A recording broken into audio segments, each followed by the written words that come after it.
A Câmara dos Deputados entrou em recesso neste mês com o menor índice de aprovações em plenário dos últimos 4 anos.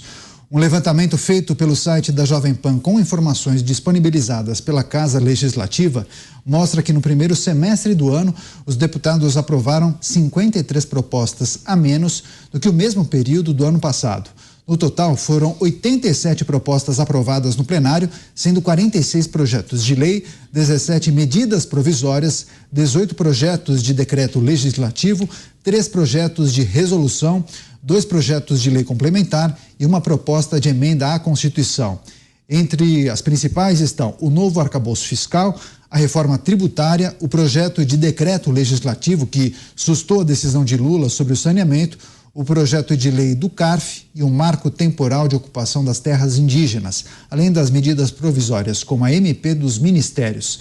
Vamos girar com os nossos comentaristas. José Maria Trindade, queria a sua análise e sua avaliação acerca da performance da Câmara dos Deputados no primeiro semestre.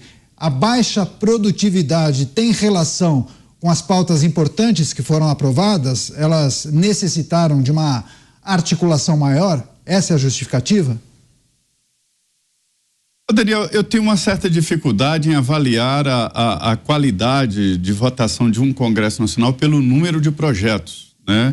Eu conheço deputados aqui que ficaram anos e anos e não conseguiram aprovar nada. Me lembro de um deputado que conseguiu aprovar uma vírgula, então, e se achou importante, né? Então, é muito complexo. Você vê que em números a Câmara conseguiu aprovar poucos projetos, mas aprovou um super projeto debatido há 40 anos. Deixemos de lado aí o debate sobre o mérito e a qualidade, mas a reforma tributária, se o Congresso tivesse aprovado só a reforma tributária, já seria um peso muito grande para esta avaliação. Aliás, o Arthur Lira tomou esse projeto da reforma tributária como o marco da gestão dele.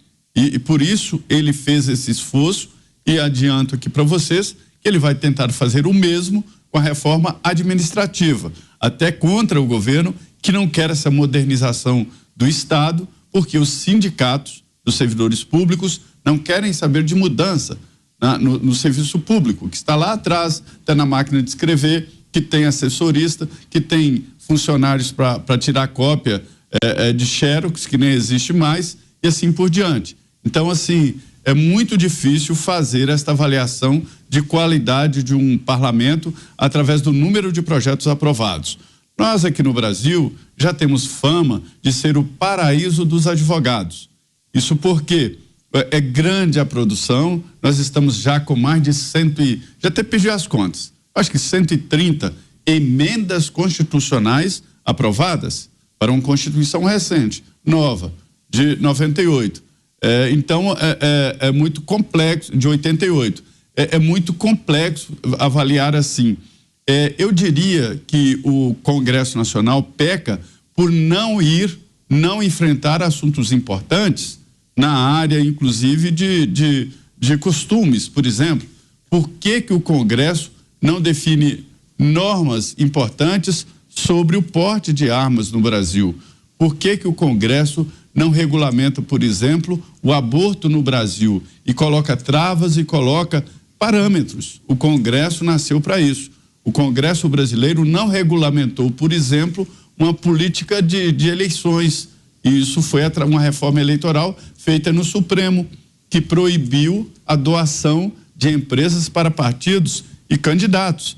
E nós adotamos um financiamento público de campanha eleitoral sem que isso tenha sido discutido em público e nem votado no Congresso Nacional. Foi o Supremo que definiu esse parâmetro de financiamento público de campanha eleitoral.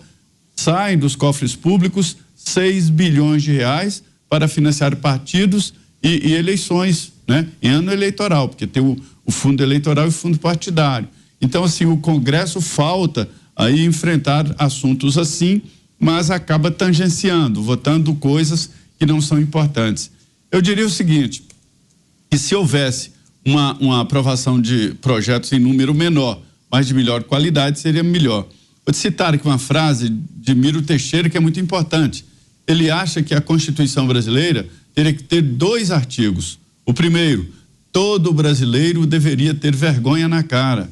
Artigo 2º, revogadas as disposições em contrário. Pois é, agora, Pavi, para além da questão do número de projetos... Zé, você salvou muitos relacionamentos com esse comentário ensaboado, hein? Ó, tô sentindo o cheiro de rosas aqui. O Pavi, para além da questão do número de projetos, qualitativamente, a Câmara fez seu papel, votou os projetos mais importantes? Ô, Caniato, o último trabalho que deu resultado, a última coisa que o Congresso fez que prestou foi o impeachment da Dilma em 2016. De 2016 para cá, nada que preste saiu do Congresso. Nada. Desafio aqui, falem uma coisa que preste. Fale uma coisa que, mas foi bom, mas que poderia ter passado sem, porque já tinha na legislação.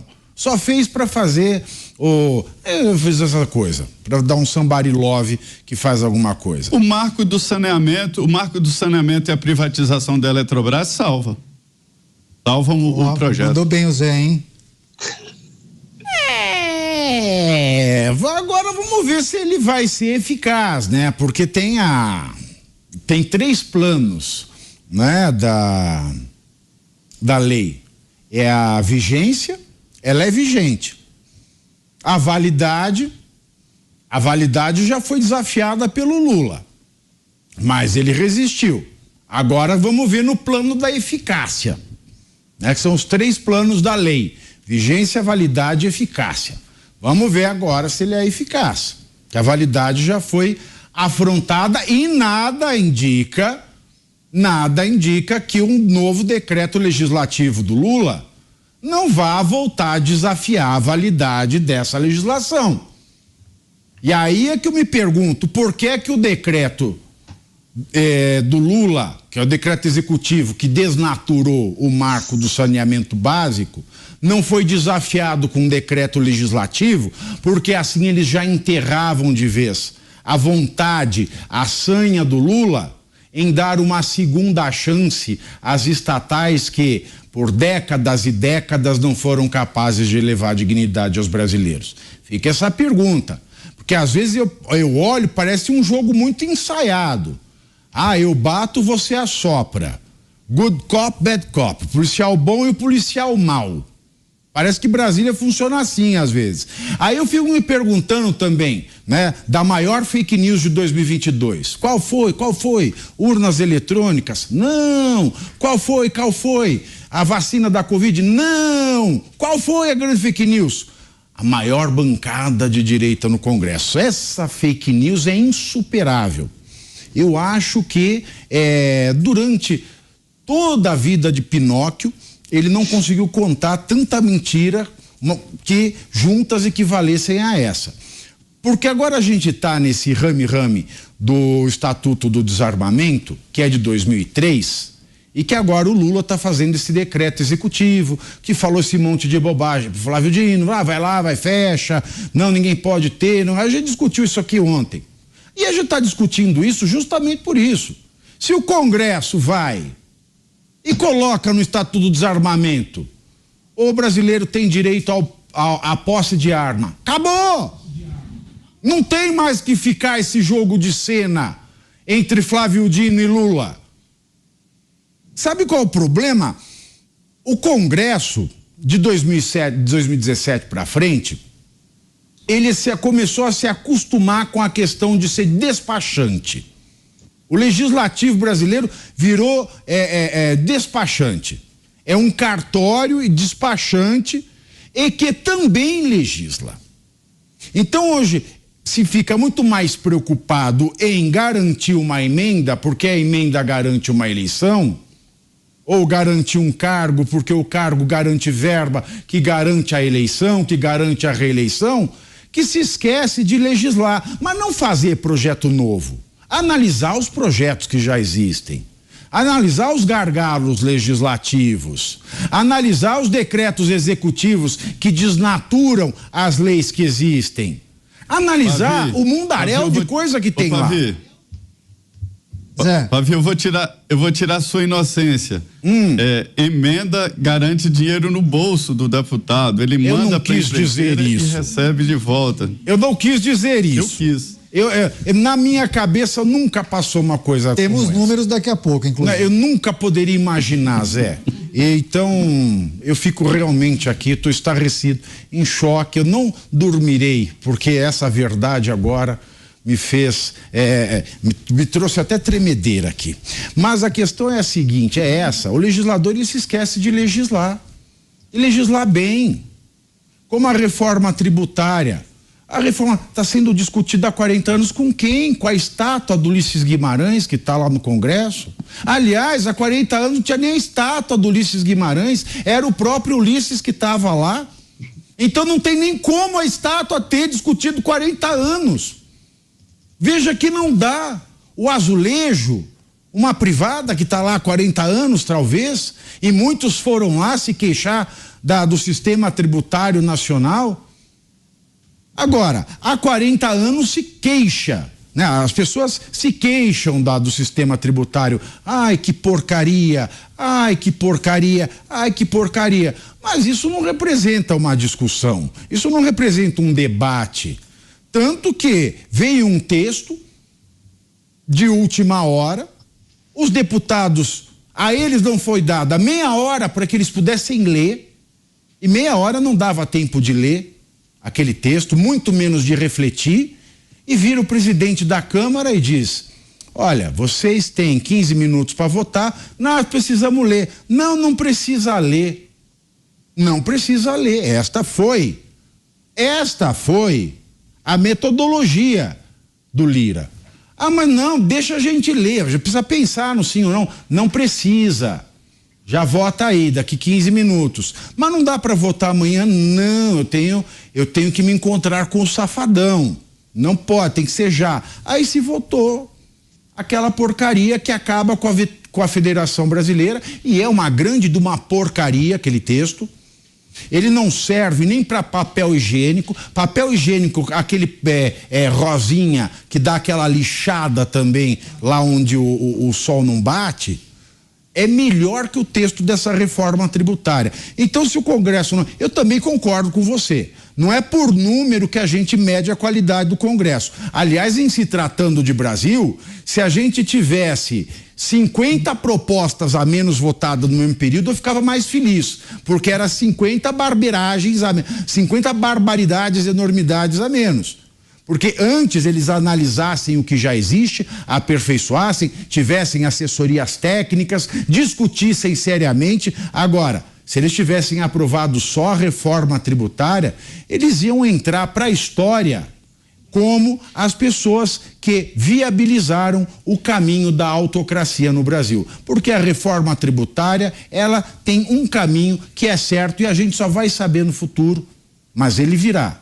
Nós teremos um governo central e governadores e prefeitos nada mais serão do que interventores do presidente da República. Pois é, agora, Mota, o número de projetos aprovados não indica a competência e a eficiência de uma casa legislativa. Só que se a Câmara aprovou menos projetos, presume-se que ela tenha tido mais tempo para discutir algumas propostas importantes. Você não acha que a tramitação da reforma tributária foi ágil demais? Evidente, foi absurdo. Eu concordo com o Zé Maria, eu não acho que o número de projetos aprovados seja um indicador da qualidade do trabalho de um Congresso. Pelo contrário, eu vou dizer que eu acho que o ideal seria que o Congresso aprovasse poucos projetos, mas projetos de qualidade. Não projetos que são puro lixo ideológico, como esse projeto aí de censura, carinhosamente apelidado de combate às fake news. O Congresso não deveria nem estar discutindo a possibilidade de um projeto como esse. E a reforma tributária também, a velocidade com a qual um assunto complexo como esse foi aprovado, um projeto no Congresso, acho que a palavra adequada é obscena. Aquilo ali é pornografia legislativa, não tem outra expressão. Eu acho que, pegando aí o carona no que o Pavinato falou, acima de tudo, minha opinião, eu acho que a gente precisa abandonar no Brasil a ideia de que o Estado tem que se envolver em tudo, de que tem que ter uma lei para cada pequeno detalhe da nossa vida. Parece que nós, como sociedade, somos um bando de bobões. A gente não consegue ir na esquina sem que o Congresso aprove uma lei dizendo que é permitido que o Roberto vá na esquina. O Brasil já tem leis demais. Na verdade, eu acho que o que a gente precisa é um revogaço.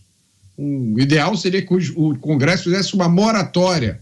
Fica aí 4 anos sem fazer nenhuma lei nova e, nesse tempo, vamos reduzir e simplificar a legislação para que o brasileiro deixe de ser refém do Estado. Nunca esqueçam o que disse o historiador e político da Roma Antiga, Tácito: quanto mais corrupta é uma nação, mais leis ela tem. Pois é.